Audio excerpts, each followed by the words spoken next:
Welcome to MJB Talks. Today we are going to discuss about stress. ప్రతి మనిషిలో stress అనేది common. పొద్దున్న లేచిన దగ్గర నుండి సాయంత్రం పడుకునేంత వరకు without stress we can't do any work. కానీ ఆ స్ట్రెస్ ని మనం ఎలా మెయింటైన్ చేస్తున్నాం అనేది చాలా ముఖ్యం. చనిపోయేంత వరకు మనకు స్ట్రెస్ అనేది కామన్. అదే లేకపోతే మనిషి జీవితంలో సక్సెస్ అనేది ఉండదు. ఎందుకు? స్ట్రెస్ లేనిదే నీకు క్రియేటివ్ ఐడియాస్ రావు, స్ట్రెస్ లేనిదే నీకు కొత్తదనం చేయాలనేది రాదు. కానీ స్ట్రెస్ అనేది మంచిదా జీవితంలో? స్ట్రెస్ అనేది లేకపోతే జీవితం లేదు, కానీ స్ట్రెస్ ఉంటే జీవితం ఉంటుంది. అయితే ఈ స్ట్రెస్ అనేది ఎంతవరకు మనం తీసుకోవాలి? జీవితాంతం స్ట్రెస్ తీసుకుంటాము? అసలు ఏ టైప్ ఆఫ్ స్ట్రెస్ మనం తీసుకోవాలి? ఎందుకు అంతగానం దాని స్ట్రెస్ గురించి మనం ఆలోచించాలి అంటే, నీ జీవితంలో నువ్వు సక్సెస్ కావాలంటే స్ట్రెస్ని భరించక తప్పదు. ఫర్ ఎగ్జాంపుల్, ఒక స్టూడెంట్ని తీసుకున్నాం అనుకోండి. వాడు అకాడమిక్ ఇయర్లో వాడు సక్సెస్ కావాలంటే వాడికి స్ట్రెస్ కంపల్సరీ. పేరెంట్స్ నుంచి స్ట్రెస్ ఉంటుంది, టీచర్స్ నుండి స్ట్రెస్ ఉంటుంది, తోటి ఫ్రెండ్స్ నుండి ఉంటుంది, వాడికి స్ట్రెస్ ఉంటుంది. వాడు అవన్నీ అధిగమించగలిగితేనే వాడు అకాడమిక్ సక్సెస్ అవ్వగలుగుతాడు, అంతే కదా? లేదంటే వాడు స్ట్రెస్ని వాడు అప్పుడు తీసుకోకపోతే జీవితంలో ఫెయిల్ అవుతాడు. మరి ఇప్పుడు స్ట్రెస్ మంచిదా కాదా అంటే, స్ట్రెస్ మంచిదే.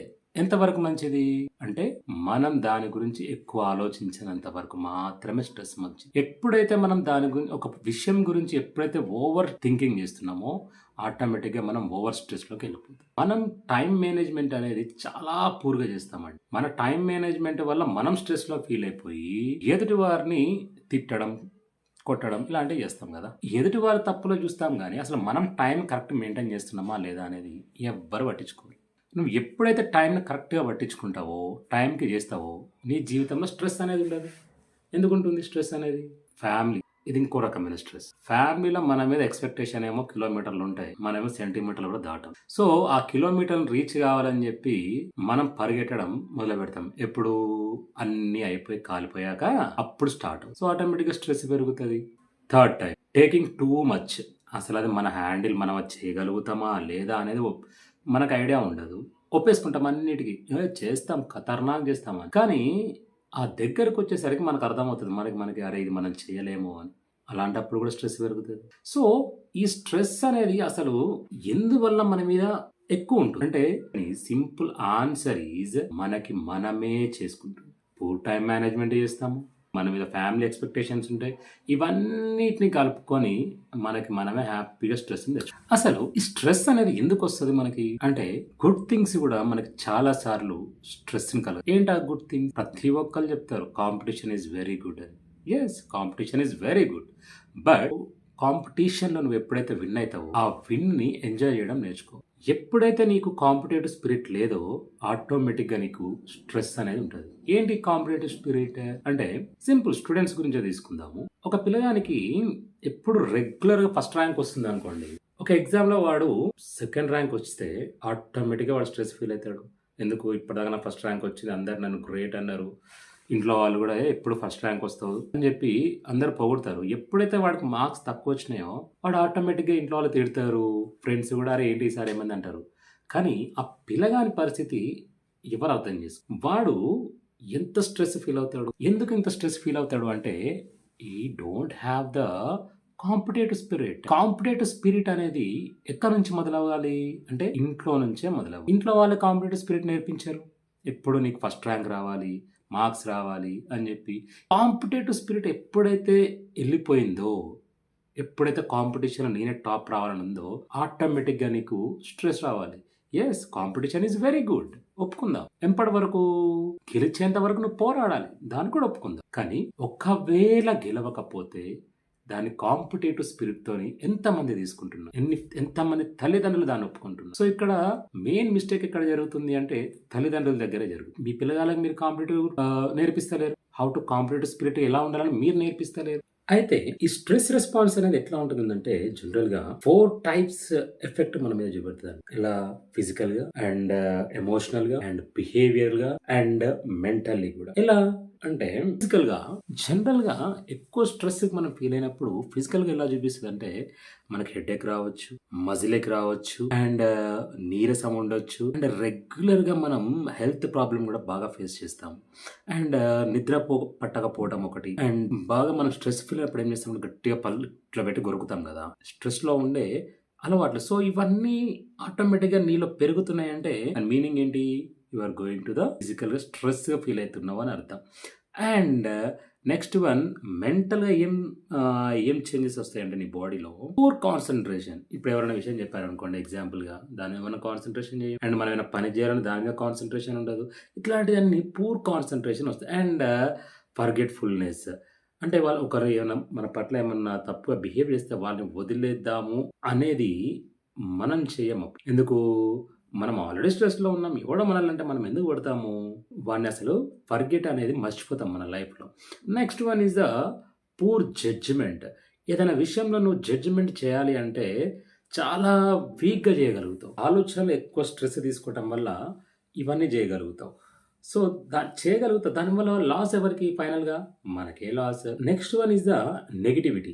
నువ్వు ఎప్పుడైతే నెగటివిటీలోకెళ్తున్నావో ఆటోమేటిక్‌గా నిన్ను నువ్వు తక్కువ చేసుకుంటూ ఎళ్ళిపోతావు. అందరి ముందు అది మొత్తం కాదన్నా. అది రాదన్నా. ఎందుకొస్తది? నువ్వు ఎప్పుడైతే నెగెటివ్ థాట్స్ అనేది నువ్వు చేస్తున్నావో అది చాలా ఇంపాక్ట్ చూపిస్తది నీ మీద. అండ్ ఎమోషనల్‌గా కూడా మనం చాలా ప్రాబ్లమ్ ఫేస్ చేయాల్సొస్తది. ఎప్పుడైతే నువ్వు ఓవర్ స్ట్రెస్ అయినప్పుడు ఎమోషనల్‌గా చాలా ప్రాబ్లమ్స్ ఫేస్ చేయాల్సొస్తది. ఏంటది? ఆల్వేస్ నువ్వు స్ట్రెస్‌లో ఉన్నప్పుడు ఎలా ఉంటావు? ఫేస్ డల్‌గా పెట్టుకొని, మూడ్‌నెస్‌లో ఇలా ఉంటావు. నెక్స్ట్ ఆల్వేస్ ఇరిటబుల్‌గా ఉంటావు. ఇరిటబుల్ అంటే ఏంటి? అంటే ఎవడన్నా మాట్లాడినా ఇరిటేషన్‌తో నువ్వు మాట్లాడటము, వాడి మీద అరవటము, ఇవన్నీ చేస్తావు. నెక్స్ట్ వన్ నీకు ఆటోమేటిక్‌గా ఎప్పుడైతే స్ట్రెస్‌లో ఉంటావో ఆటోమేటిక్‌గా నీకేమవుతదంటే కోపం అనేది ఎక్కువొస్తది. నర్వస్ సిస్టమ్ మీద పడుతుంది. ఎప్పుడైతే నర్వస్ సిస్టమ్ మీద పడుతుందో ఆటోమేటిక్‌గా నువ్వు డిప్రెషన్‌లోకెళ్ళిపోతావు. సో, డిప్రెషన్‌లోకెళ్ళిపోయినాక చాలామంది ఆ డిప్రెషన్‌ని నుంచి బయటికి రాక సూసైడ్ చేసుకొని చనిపోయిన వాళ్ళు చాలా మందున్నారు. ఒక ఎగ్జాంపుల్ చెప్తా. ఒక గ్లాస్ తీసుకొని దాంట్లో వాటర్ ఫిల్ చేశాను. ఫిల్ చేసి దాన్ని ఇట్లానే పట్టుకొని ఎంతసేపు ఉండగలుగుతాను? ఒక 10 నిమిషాలుంటే ఏమన్నా అవుతుందా? Nothing happen. లేదు ఒక గంట సేపుంటే ఏమన్నా అవుతుందా? ఏం కాదు. కానీ ఒక రోజు పట్టుకొని ఉంటే ఆటోమేటిక్‌గా మజిల్ అనేది పెయిన్ వస్తది. అవునా కాదా?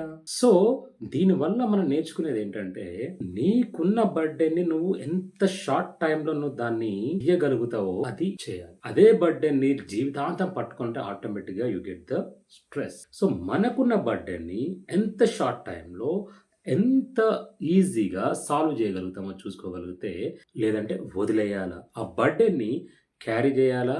వదిలేయాలా? అనేది కంప్లీట్‌గా మన చేతుల్లో ఉంది. ఆ బర్డెన్‌తోనే మనకు స్ట్రెస్ అవుతుంది. నీ బర్డెన్‌ని నువ్వు ఎంత త్వరగా రిలీజ్ చేస్తావో, అంత త్వరగా స్ట్రెస్ నుంచి దూరమవుతావు. స్ట్రెస్ అనేది ఉంటుంది. నీకొక స్ట్రెస్ వచ్చింది.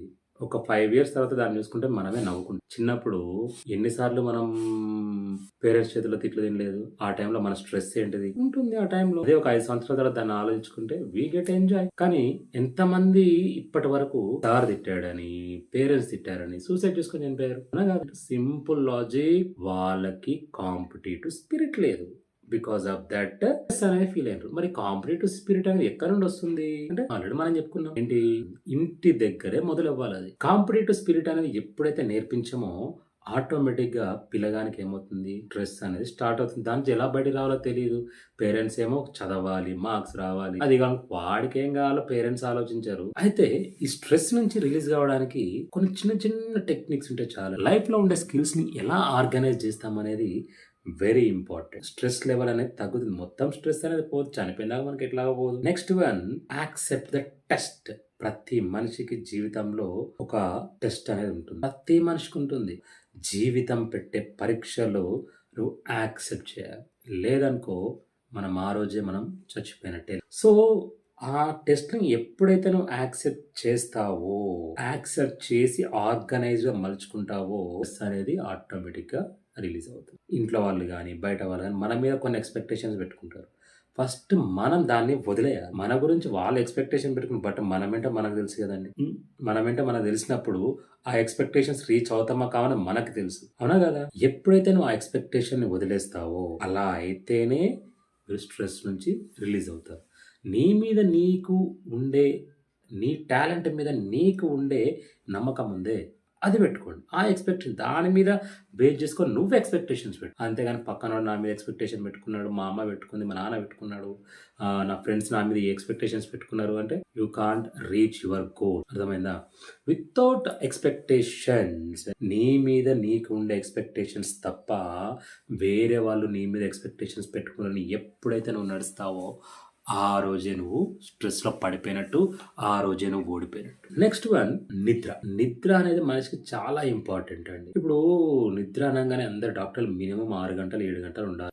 6 గంటలు, 7 గంటలు, 8 గంటలు ఉండుడు కాదండి. పడుకున్న 3, 4 గంటలైనా కంప్లీట్ డీప్ స్లీప్ పోవటం అది ఇంపార్టెంట్. పడుకునేది 3 గంటలే కావచ్చు, 4 గంటలే కావచ్చు. కానీ ఆ టైంలో నువ్వు ఎంత డీప్ స్లీప్ వెళ్ళావు అనేది చాలా ఇంపార్టెంట్. మనం 8 గంటలు, 9 గంటలు రిలాక్సేషన్ లేకుండా పడుకొని ఏం లాభం. సో ఎక్సర్సైజ్ అనేది చాలా చాలా important.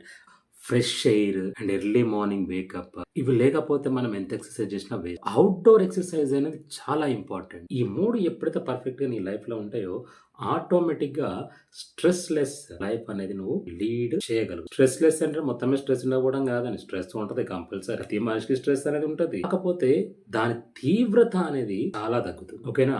Next one break. Life లో బ్రేక్స్ అనేవి కావాలండి. ఎందుకంటే కంటిన్యూ వర్క్స్ చేస్తూనే ఉంటాము. కొన్ని ర్యాండమ్ బ్రేక్స్ ఉండాలి. టైం పాస్ కి బయటకి పోవడం, అలా సరదాగా వెళ్ళి టీ తాగి రావటం, ఫ్యామిలీ అందరిని తీసుకెళ్లి అట్లా సరదాగా మూవీకి వెళ్ళటము. ఓకే, మూవీకి వెళ్ళడం ఇష్టం లేదనుకోండి, టెంపుల్ కి వెళ్ళండి, హ్యాపీగా గంట సేపు గడిపిరండి, బయట తిప్పండి, హోటల్ తీసుకెళ్ళండి, బిర్యానీ తినండి. ఇవన్నీ చిన్న చిన్న బ్రేక్సే కదా. అండ్ వీక్లీ వన్స్ మీరు బ్రేక్ తీసుకోకపోతే మీరు అలా ఎందుకు జాబ్ చేస్తున్నారు? నెక్స్ట్ వన్ కంపారిజన్ అంత దరిద్రం ఏముండదు. ఎదుటి వాడితో నువ్వు ఎప్పుడైతే కంపారిజన్ చేస్తావో నీ జీవితం అనేది పోయినట్టే. First stop the comparison. ఎందుకంటే మీ పిల్లోడుకున్న టాలెంట్ వాడుకుండదు, వాడి టాలెంట్ మీ పిల్లోడుకు ఉండదు. కానీ మనం ఏం చేస్తాం, వాడు బాగా చదువుతున్నాడు కదా, అవును బాయ్, మరి వాడు గ్రాస్పింగ్ పవర్ ఎక్కడ, వాడు చదువుతున్నాడు. సో నువ్వు ఎప్పుడైతే కంపేర్ చేస్తావో ఆపోజిట్ పర్సన్ తోని నీ పతనాన్ని నువ్వే చూసుకుంటున్నావు. అన్హెల్తీ ఫుడ్ హ్యాబిట్స్ ప్రతి ఒక్కరికి తెలుసు. ప్రతి ఒక్కరు చెప్తారు అన్హెల్తీ ఫుడ్ తీసుకోదు, అందరం అదే తీసుకో. కానీ ఏం చేస్తాం, బయట అదే దొరుకుతుంది, ఇంట్లో చేసుకుందామంటే అబ్బాయి మనకు నచ్చవుగా, దానివల్ల హెల్త్ ఖరాబ్ అవుతుంది. హెల్త్ ఖరాబ్ అయితే ఆటోమేటిక్ గా నీ టైం వేస్ట్ అవుతుంది. So be stop unhealthy food. నీ స్ట్రెస్ ని వేరే వాళ్ళతో పంచుకోండి, కొంచెం మాట్లాడండి. నీ ఫ్యామిలీ మెంబర్స్తోనో, నీ క్లోజ్ ఫ్రెండ్స్తోనో ఎప్పుడైతే నువ్వు మాట్లాడుతావో ఆటోమేటిక్గా నీ మీద ఉండే బర్డెన్ అనేది తగ్గుతుంది. It is very secret. ఒకవేళ నువ్వు షేర్ చేయలేని సిచ్యువేషన్లో ఉంటే కనీసం నీ షేరింగ్ అనేది దేవునితోనైనా చేసి ఆటోమేటిక్గా నువ్వు స్ట్రెస్ రిలీజ్ అవుతావు. ఒకవేళ నువ్వు దేవుని నమ్మినట్లయితే దేవుని దగ్గర మోకాళ్ళు వేసుకోను, దేవుని దగ్గర నీ బర్డెన్ని ఆయన మీద వదిలే, ఆయన చూసుకుంటావు. నువ్వు ఒకవేళ దేవుని నమ్మనుడు అయితే కనీసం గాల్లోనే మాట్లాడు. గాల్లోనే నాకు ఈ ప్రాబ్లం ఉందని ఒంటరిగా వెళ్ళి నాకు ఈ ప్రాబ్లం ఉందని గట్టిగా అరిచి చెప్పు. ఆటోమేటిక్గా నీ బర్డెన్ అనేది లేదనుకో, ఆ బర్డెన్ నీ మీద ఉండి ఉండి ఉండి స్ట్రెస్ అయ్యి ఒకానొక రోజు నీ చావు కారణం. బెస్ట్ స్ట్రెస్ రిలీఫ్ ఏంటంటే సింపుల్ అండి, వెరీ సింపుల్. కానీ మనం పాటించాం. ఏంటో తెలుసా, ఫుల్గా తినాలి. బిర్యానీను ఏదో ఒకటి మంచిగా ఫుడ్ తెప్పించుకొని కడుపు నిండా తినాలి. కడుపు నిండా స్ట్రెస్ ఫీల్ అయినప్పుడు రోజు కాదంటే రోజు తింటే అనారోగ్యాలు వస్తాయి. మనం ఎప్పుడైతే స్ట్రెస్ బాగా ఫీల్ అవుతామో మనకి ఏమీ అర్థం కాదు, సంథింగ్ ఏదో జరుగుతుందని మనకు తెలుస్తుంది. ఆ టైంలో మనం చేయాల్సిన పని ఏంటో తెలుసా, హ్యాపీగా పడుకోవాలంతే. ఇంకా హెవీ స్ట్రెస్లో ఉన్నప్పుడు ఎక్కువ ఆలోచన చేస్తే ఏమవుతుందంటే ఆటోమేటిక్గా రాంగ్ డిసిషన్ తీసుకుంటాం. అలాంటి టైంలో మనం చేయాల్సింది ఏంటంటే ఫస్ట్ మనలో ఉన్న స్ట్రెస్ పోవాలంటే మనకి నచ్చిన ఫుడ్ని ఫుల్గా తిని హ్యాపీగా పడుకోవాలి. దీనంత బెస్ట్ సొల్యూషన్ ఎక్కడ లేదు.